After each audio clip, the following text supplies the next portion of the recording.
To be or not to be? That is the question. That's really a question of, should I live or should I die?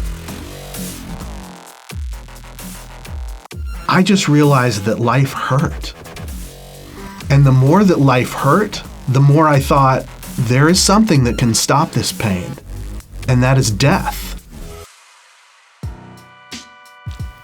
My dad is a professor of physics at Stanford University, so education was so important to our family. And as a result, I grew up reading all the time. One of the things I loved to read was Greek mythology. And you know, if you read enough of this Greek mythology, you see that it's these gods like Zeus who see these earth women that they're attracted to, and they have children with them.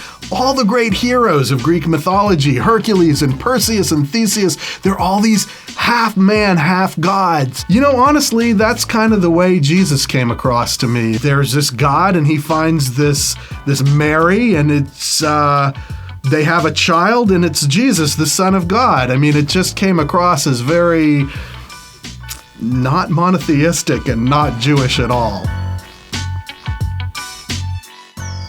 My grandfather exchanged letters with his family in Austria back and forth until one day the letters stopped. And it was at that point that he knew that his family had been interned in concentration camps and that he would never see them again. Because of that experience, it was so important for me and for all my family to understand who we were as Jewish people. I grew up in the synagogue. I studied to read the Torah, and I ended up reading every week after my bar mitzvah. It influenced everything about how I grew up.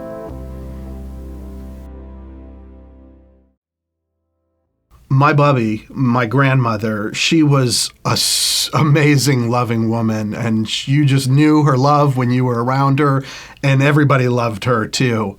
And one day when I was 10, she was hit by a car and killed. And it was as if life stopped. We didn't know what made sense anymore. We didn't know what was supposed to happen in the world because she was dead, and we buried her, and she went ashes to ashes, dust to dust, and I thought, the worms get her now? Is there anything else? What else is there?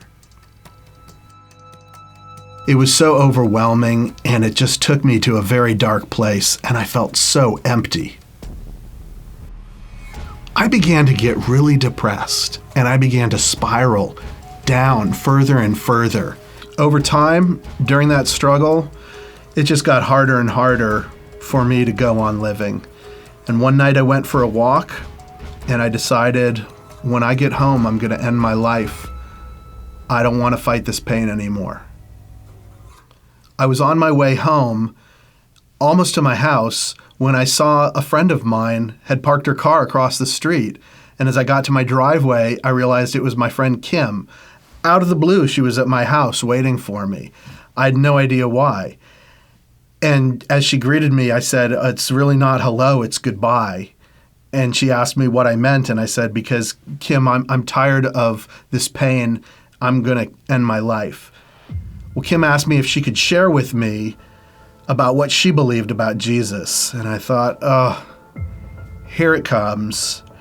But you know, honestly, it seemed really rude to tell her that I'd rather kill myself than hear what she believed. And I wasn't that kind of person, so I said, "Okay, Kim, tell me."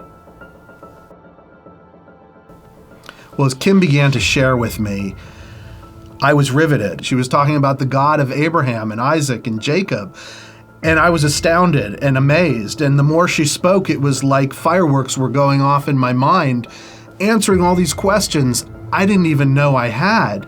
We talked for hours and hours about redemption and purpose and meaning and God. I don't even remember everything we talked about, but it was mind-blowing. It got so late and I was so tired that even though I was amazed by everything we were talking about, I just needed a break.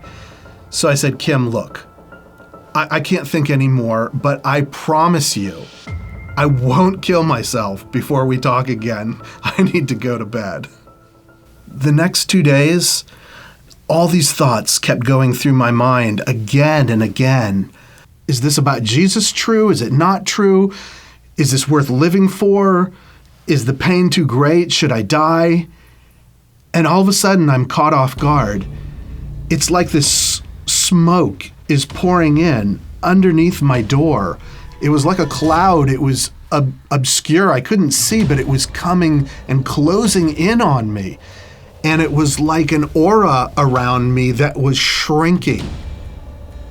And it was getting smaller and smaller. And I realized that it was simply evil. And I called out in that moment to Jesus, save me. And suddenly the cloud receded and it just backed away as the same way it came, funneled out, went under the door and was gone. And all that I was left with was peace and the light in the room. Everything in my life changed from that point forward. Shortly after that, I borrowed Kim's Bible because I'd never seen a New Testament before. I guess I thought it was going to be something weird like out of the Greek mythology that I'd been reading, but actually it seemed just like the Bible I knew. It was Yeshua. He was talking to all the people right there in Israel, his Jewish brothers and sisters, and he was teaching them from the Torah. And I didn't want to kill myself anymore because I had an answer to the pain. And I was able to keep moving forward as I sorted my life out and found meaning and purpose with Jesus.